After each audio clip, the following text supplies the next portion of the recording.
Okay, we live at Playhouse Studios, vibing with Vito. I got a special guest with me. Introduce yourself. Hey, my name is Cruz, Supa Dope, Arrington. I'm a director, DP here in Atlanta. Man, hey, I've been knowing this dude for over probably 10, 11 years now, you know what I mean? And I remember when we first started, you just had got your camera, you know what I mean? And we started shooting like some little videos. It was like, I still got that one on my YouTube page. We was driving in the car.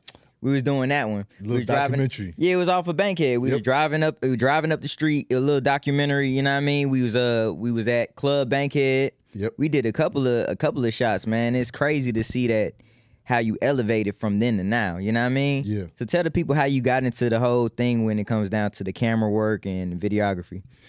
Well, I started out as an attorney, and I wasn't really that good at it because my heart always been in the world of filming, you know? Facts. I've had a camera since I was 8 years old, so I did a lot of photography at first. And everybody that really close to me know I came up with, Hype Williams on his set. I snuck on one of their sets and, I was able to watch what's going on. And I started interning at every place I could get. And especially here in Atlanta. I wasn't even living in Atlanta at the time. And I would come down and work with, they passed on right now, Benny Gaskin, Carl what's his son? Carl Johnson. Okay. And his son is Kareem Johnson, the big video commissioner now. I used to work with them. Dope. And I would do it for free, and I would go back home, back to New York, and I said, man, I get an opportunity to move. I'm coming to Atlanta. That's crazy. I'm coming to Atlanta. Right. And then I had just quit my job, and then a position opened up in Atlanta. Right. And I just came to Atlanta, and probably I think I worked for about a year, 2 years. Like I said, I was at the attorney's office. I was a closing attorney. Right. And one day, man, I picked up the D90, and I was like, man, I'm bitten by the bug. I'm going to film. So I said, forget this. I quit that job, and I think about 4 months later, I met you. You was the first I met. Damn, for real? Yeah, you was the first person I met. When you moved down here? When I moved here. That's crazy, You was the first person I met that was shooting. Then you told me about your brother, then Kurt, and then I started working with Kurt Blow and them. Yeah, facts. Well, it's Blizzo now, but Blizzo, yeah. Yeah, and so then he put me on the, he just turned me and put me on to everybody in the street. Like, we was in the streets. Facts. So I went to every hood, every spot in Atlanta. You shot for Block 125 too? Block 125. That's He my turned me on dog. to Block 125. For sure. And it was a lot of people shooting at that time. Wasn't that many, honestly. And then all of a sudden, I'm like, from Atlanta, if you want to talk about true bread, it's probably only two of us left that's truly grinded it out in Atlanta. Facts. That's Facts. me and Motion Family. Man, that's crazy. That brings me to my next question in terms of like, how did you, because when I first, what drew me to you is how everything looks so cinematic. You know what I mean? And you couldn't get that from nowhere else other than you and, like you said, Motion Family. So like, what was your thought coming into it? Like, man, how did you position yourself to be like different in terms of like other videographers that was out here? Well, I stuck to my influence. My influence was I worked on a lot of movie sets, again, for free. Right. And like I said, that was my influence. So I stuck to what I knew. Right. And so I didn't really know music videos like that, like all the poppy Right. I was gonna ask you. Yeah, I didn't do that because that was not my experience. So when we shot my video, was that your first music video? Wow. Yeah, it was. That was your first music video? First official music video. I Damn. shot, you remember, because Don Dub, yeah. I shot some stuff for Fat Kid's brother. Yeah. But it really wasn't a music video. It was just doing like little small behind the scenes. Right, for sure. Videography stuff. Yeah. But yours was the first official music video. Man, that's crazy. That's crazy. Then Kurt Blow. Bro, you shot some bangers for Kurt though. Like, you know what I mean? I'm like, damn, bro, you done gave the songs to Kurt. Yeah. That my brother though, so it was all love. It was good, yeah. And your brother was managing him at the time. Yeah. Facts. Damn, that's crazy. You know what I mean? That was definitely like 12 years ago. But here's what they taught me a lot too. Because I didn't have really good customer service skills at the time. Because it was all creative. You edit when you want to, do what you want to. Right. And then I can pretty much say, they kind of got me thinking business and start thinking creative. Right. How important it is to turn in projects on time, and the artist is just as eager as you are. Facts. And some things he taught me, so hey man, you got to pay your dues out here. Nobody's gonna Yeah. give you $5,000 and $10,000. They ain't never seen you work. Yeah, I ain't gonna lie, like shooting a music video, right? That's the bread and butter, you know what I mean? So it's like that's the fire that, keeps the artist pushing. So it's like you said, customer service. Like if we shoot a video today and you like, I'm gonna have it back in 2 weeks, and then I don't get it in 2 weeks, like the morale of the song sometimes goes down, you know what I mean? And energy is everything. So like I do agree with you with that when you said that, you know what I mean? Yeah, so they taught me that, and a lot of people want to say they pull themselves up with the bootstraps, but if it wasn't for Kurt Blow, for yourself, you introduced me to your brother, then turned me on to Kurt Blow turns me on to Block turns me on to countless other his artists. I don't know where would I be today. That's crazy. So let's fast forward into the now, 2023. How you coming? You know what I mean? Let's talk about some of the big projects you've been working on and are working on now. Well, yeah, everybody know that I'm pretty much I haven't left directing, but I kind of pushed it to the side for my first love, which is shooting. So I just studied more, got my skills up. I studied, I paid for a lot of classes, and I became a DP. So I just finished the movie with I can't really say the name because yeah. What about, all right, so if you can't say the name of that one because I know it's important. Let's go back to like a past project. Hell on the Border. I did that. Okay. That's in the movie theaters. Not now, but it was. Okay. I was second unit DP on Ozark. You did Ozark, my dude? Yeah, second unit DP. My guy. Okay. I love Ozark. I did all the stunts and all the stuff like a lot of people don't realize, like over the shoulder returns and hands and just stuff that you don't really think about. Right. That I was able to shoot it. But I Right. got that from doing the same work on Hell on the Border. Dope. And so the producer saw me, says, I had a great attitude. He brought me on to that one. That's crazy. So, did you get a chance to meet Marty Bird? Yeah. Actually, Marty Bird was my guy. I did the last 2 seasons. And so on the last season, he's also the executive producer. For real? Yeah, he is the executive producer. That's crazy. And so sometimes he'll come on set, and then even usually the director's not there on second unit days. Right. But he just came out. He had hands on, and he's a real good personal guy, man. The guy was Jason Bateman. That's his real name. Yeah. He's real cool. Damn, that shit is crazy. He was shocked to see me. He says, "Oh, you on second unit DP? You any good?" He'd be joking around. Yeah, facts. And I just did my thing, and he was like, "Man, you keep it up, man. You're gonna make it." Man, that's crazy. Are a lot of those shows shot in Atlanta though? A lot of them are. Some way, some form. Like, I'll give you 2. Also, I had an opportunity to shoot on BMF for a few days. What we call day playing. Word. A lot of the exterior scenes in the house is shot right here in Atlanta, right in the West End. Damn. Yeah. For real? Yep.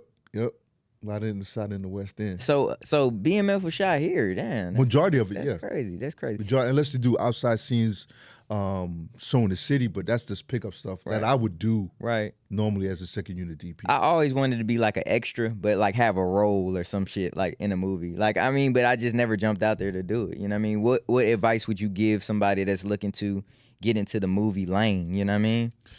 If you want to be an actor, I would just say, go up and do, just go out for a bunch of roles, but do a lot of free stuff that people, because today the market is so wide open. It's not like when we started doing it. Right. It's so open, man. If you see somebody try to shoot a movie, try to get into that, try to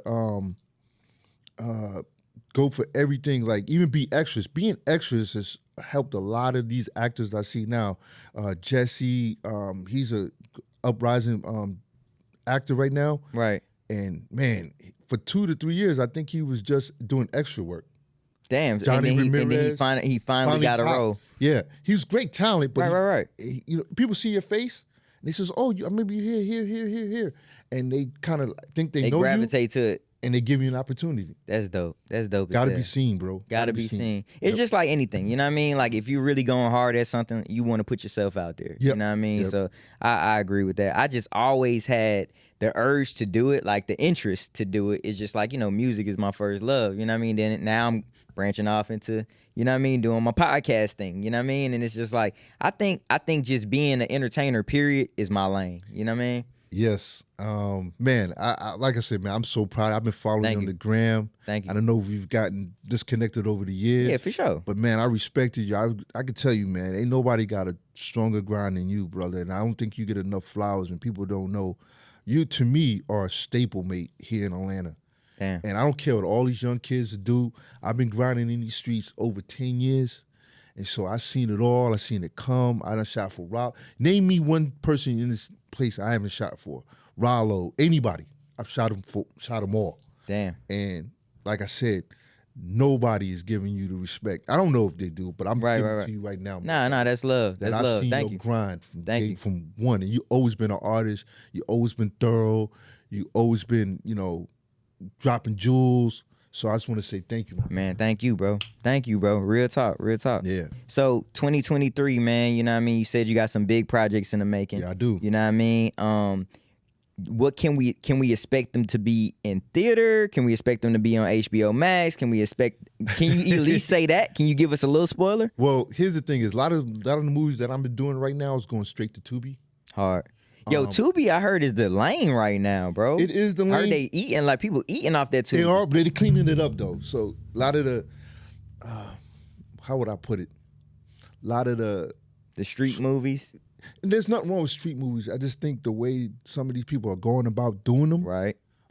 They're cleaning them up because I think a lot of people are doing more hustle work Right. than anything. Because you're going to see that anytime there's a lane to open up, the hustler people going to get in there first, Right. and then it dies away, and then the Right. true artists will start coming in. Right. And so, Tubi just got bought out by CBS, or I think it's CBS.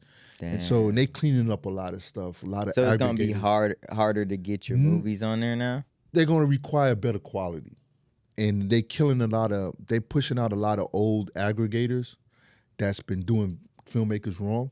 So they're getting rid of them. When you say that, how are they doing the filmmakers wrong? So, what did they do? For instance, some aggregators, and not all, Right. that has relationships. So let me explain what an aggregator is. An Thank aggregator is somebody that helps you get your film on these streaming platforms or in theaters. And so when you shoot it, a lot of people don't know that these Netflix and streaming services have a way that you have to have your file. So they're supposed to go in there and make sure everything is right to upload to that particular streamer, whether it's Netflix, whether it's Tubi, and so on and so forth. Right. So they're like the gatekeepers. Okay. So what they do is do like a 80-20 split. You get 80, they get 20. Just for putting your stuff up. Yeah. Right. Putting it up and then also managing, because the filmmaker, Tubi's not going to deal with you because they don't know you. So when they cut the check for all the rights from, The movies commercials and stuff, right? Yeah, right. They're paying the aggregator, then the aggregator then pays you. But what happens with some aggregators, they wasn't giving out the account on what movies it was doing to some filmmakers. Damn. So they was holding out money, not paying money. Damn. So it's a dirty game too. Like, It's a dirty yo, game. It's why, like the music business. why is this shit like everything? Like, okay, and I always just tend to see this like in every lane, like in terms of like when you're trying to do something in the entrepreneur type thing, like you chasing your dream, music, acting, different things like that. It's always gatekeepers and like people that try to just do little funny shit. Why is that, bro? I don't get it, bro.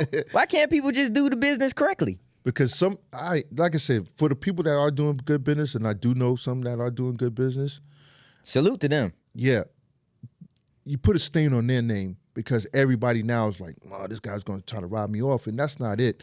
It's that for some people, if they feel they can make one more dollar, that's matter more than their integrity. Right. If I can get one more dollar out of you by shortcutting it, this is just a human nature.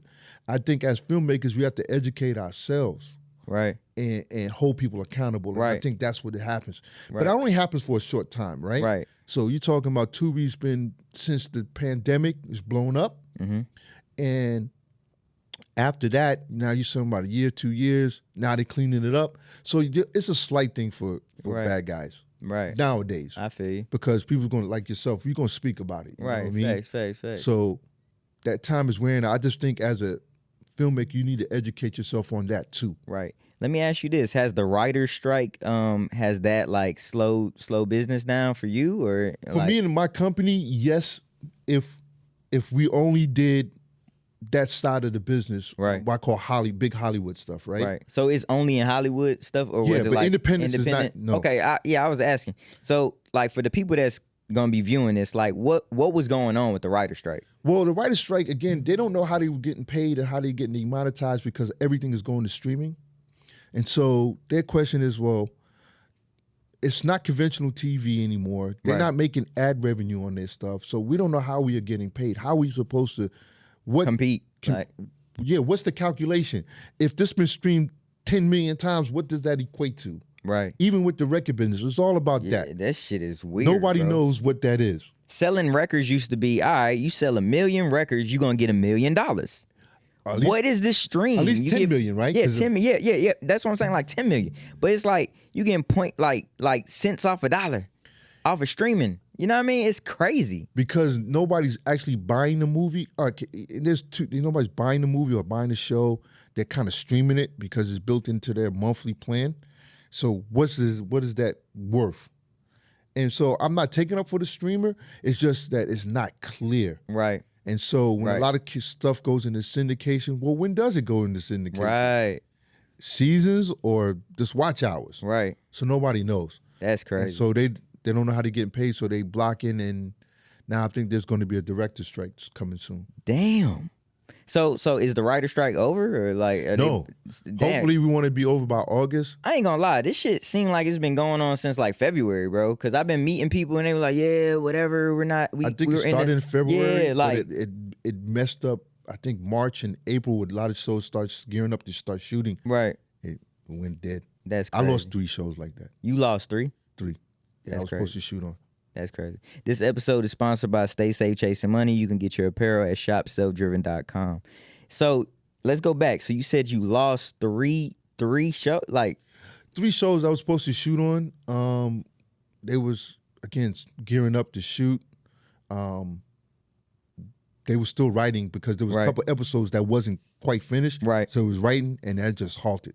that's crazy. So are y'all gonna basically pick up where you left off when it comes down to that? Hopefully, but I done moved on. I didn't. Yeah, I gotta yeah. get. You a I gotta. hustler. I You gotta a- feed myself. You gotta feed your family. and Yeah, stuff. yeah. Yeah, that's crazy. So That's I crazy. just said, well, if I'm available, I'm good. You know what I mean? right. That's So- dope. That's dope. Right now, I'm going to do some pickup shots on. I can talk about this one. This one film is called The Rough Patch. Okay. Guy out of Detroit, he wrote it. Okay. I'm the DP. Who's playing in it? Who's starring in it? Nobody no big names. All Damn, new Vito guys. ain't on that shit. Damn, I But thought Vito, Vito was gonna. here's the crazy thing. We're gonna be doing some pickups here in Atlanta. I'm For gonna real? definitely call you so you come out. For real? Yeah, You I promise you. I'll call you to come out. That's We're hard. supposed to be shooting on the 22nd here, on the 24th in Atlanta, Okay. 26th in Detroit, and then I'm trying to add a couple more days on it. So That's hard. I'm definitely gonna call you out. Yeah, bro. Like, I mean, that's something I never did. I'm always willing to try. Once you go, man, you can get bitten, but you can you have be active for moving forward. That shit crazy. Imagine that shit happen. It's like I've been doing music, doing a podcast, and then I just do acting one time and I just blow up in that shit. That shit crazy. Say it less. can't happen. Believe it or not, AK Reed, we just finished doing 14 days on their film. Mm-hmm. I can't remember the film's name. I'm bad with these film names. But, You do so many. It's I crazy. do It's so okay. many. It's okay. But he's a good brother. His name is Deuce King. Okay. Oh my God, I'm talking about a great guy Right. to learn. I'm definitely gonna turn your name on to him. So Word. come on, do some Alright, work that's dope. there. That's dope, bro. I got another guy, my homie. He's doing a movie. We started shooting some stuff on his stuff. Okay. So there's a lot of opportunity. I'm just gonna call you out on. Yeah, You know what I mean? just let me know. You know what I mean? I'll Yeah. definitely try. If they Yeah. say, boo, you suck, get out of here, it's cool. I'm just playing. Nah, they won't say that. I'm 'Cause just we're not fucking gonna with let you. That's not gonna happen. We're not gonna let you do that. for sure, we ain't gonna for sure. put you in there like Nah, that's hard. That's hard. So, like, hey, man. So you've been doing your thing, 2023. We got some big movies coming. We can't say, but are you looking forward to other films that's coming out? Do you watch things as like, oh, I'm a fan of this show, and you can say like you critique it when you like watching, like, man, I could have shot that better. Do you do I that? do that all the time. It's hard because when you work in this field, you start Right. to see. You start. I want to get better too. I want to do $10 million films. Right. So I look at stuff that I want to do, Right. and I say, okay, what can I do here? What can I learn there? And I think I have an advantage from a lot of new shooters, or I say new people getting in film. I started in film. I actually know how to work with film. Right. I would love to shoot another project in film, but I watch a lot of shows, man. I'm consumed my whole life with watching Movies, movie. I still love music videos. Don't get it twisted. My name never popped off in the music video world, Right. and so I just floated somewhere else. I just maneuvered somewhere else. I wish I had a big name in music videos, but it's all good. It didn't work out for me that way. Facts. You know what I mean? You gotta go where the universe takes you. Yeah. That brings me back to brings me to my next question.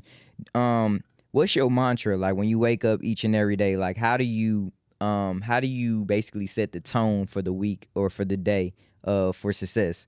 Do you have a mantra that you do, or do you say things, or like what do you do? I tell myself today is one more day I can get better. Dope. That's it.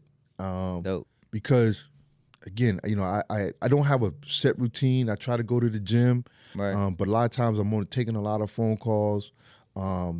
It's me and my brother just runs Boombox Films, so we take a lot of phone calls. We try to meet with a lot of people as possible, Right. and then just see what I can do, see what's next, planning out my next dates, planning out my next week. That's dope. That's dope. I asked my last guest today about the law of resonance. Have you ever heard of that? No. So you know about the law of attraction and stuff like that, Yes. right? A lot of times people think that the law of attraction is the only thing that you have to do to get certain things from the universe. But in terms of the law of resonance, it's tricking the universe into giving you what you want by saying things as if it's already done, right? So for example, right, you can wake up today and say, why am I the best filmmaker in the world right now? Why am I receiving $10 million budget movies right now? You know what I mean? And by using that word why, you're basically tricking the universe into giving you that. So I feel like everybody who's on a path to success or doing something like, you know, that they thought about, whether it's dreaming or whatever, you write it down, whatever, you should practice the law of resonance, bro. Look it up. I'm gonna look it up. Look it up, bro. Everything helps. Trust me. Everybody that comes on my show, I'm gonna start telling them about this. The law of resonance. Yes. I just learned about it a couple days ago because I was always thinking about the law of attraction. You know what I mean? Like you attract what you want. I was having a conversation with Neek the other day. That's Neek right there. And we were just, it's basically like we gotta watch what we speak. We gotta watch what we say because certain things can, you know, reflect back into your life. You know what I mean? Like if you say, for example, and this is not me saying the universe, so don't punish me. So let's say if you say, damn, man, bro, today, man, I've been having the worst day ever today, man. Why am I so broke today? Why am I this, that, and third? You're going to start receiving a lot of things that's going to make you go broke. Okay, yeah. The energy that you're going to receive is going to be more of that the more that you put that out there in the universe. Yeah, I can see that. You feel what I'm saying? Yeah. Also, there's something called the 3-6-9 rule. Have you heard of that? No. Bruh. I'm about to put y'all on. The 3-6-9 rule is you wake up in the morning, you write what you want or what you want from the universe down 3 times. You recite it. In the evening, you write it down 6 times, right? At night, you write that same thing down 9 times, right? And you recite it. You say it 9 times. You got to think about what your brain does. Let's say if you're watching a movie before you go to bed, right? Depending on what it is. You can sometimes have a nightmare based off of what you watched. Yeah. Have you ever experienced that? Yeah, I have. You know what I mean? Or let's say you got into a bad argument with your girl or your spouse or whatever. You think about what you went through. That's why a lot of times your parents will say, don't go to sleep mad. Yep. Don't go to sleep mad because you're reenacting what the last moment was. You know what I mean? So if you go to bed telling yourself something good or you're reciting something good, you're basically your body goes into a trance, and this is like the highest level of basically like of thinking. When you're sleeping, that's the highest level of thinking. Because you're basically tricking yourself and you're tricking the universe. Like, but anyway, I ain't gonna go too deep. But 3-6-9 rule and the law of resonance, look it up. I'm gonna look it up. But I just want to add to the thing we talk about talking things into existence. Mm-hmm. There was a period in time in my career that I was miserable to be on set with because I thought that I should be further than what I am. Right. But then I realized I didn't do anything to further that growth. Right. So Speak on it. So what I did was I said, you know what? I was obviously a couple of people told me that, man, it ain't, you know, I know you know a lot, but you know, gotta chill out, man. You know, you're making it not easy for everybody else to work on set. Right. So one day I just went home and I said, you know what can I change about it today? Can I smile a little day? Can I offer a kind word? And just accept where I'm at for right now, Right. and work towards where I want to be. Dope. And you see how far and it far opened took up because it allowed people to say man, oh man, you're not a dick. Oh man, you really are cool. Right. Oh man, I remember you was hard to talk to. Right. And now, and believe it or not, you'd be surprised where you get your blessings from. Facts. It's the least person you expect that gave me my shot, like opened things up. It was a brother. I give you prime. His name is Bitter Films, man, and he called me out on a job I guess he must have turned it down, and he gave me the name, and that exalted me, helped me out. Damn. Imagine if I had not treated him with respect. Right, he would have never looked out. Never looked out. And you wouldn't be where you are today. So sometimes you got to just be appreciative of where you are, back to what you were saying. Be appreciative of where you are and just understand that it's not over. If you have dreams and admirations of being whatever you decide to be, you can become that. You know what I mean? Just with, like you said, changing your thought process or the things that you speak into the universe. Yeah. You know what I mean? Tell the people where they can find you, man. Man, you can find me at Instagram, Supa Dope 45 at Supa Dope 45. So that's SUPADOPE 45. You go to my website, So Supa Dope, and Supa Dope DP. So either one, .com or both of them .coms. This was a super dope episode. Appreciate it, bro. Man, thank you. Hey, man, it's another episode with Vibing with Vito. Man, we gone, man. Thank you.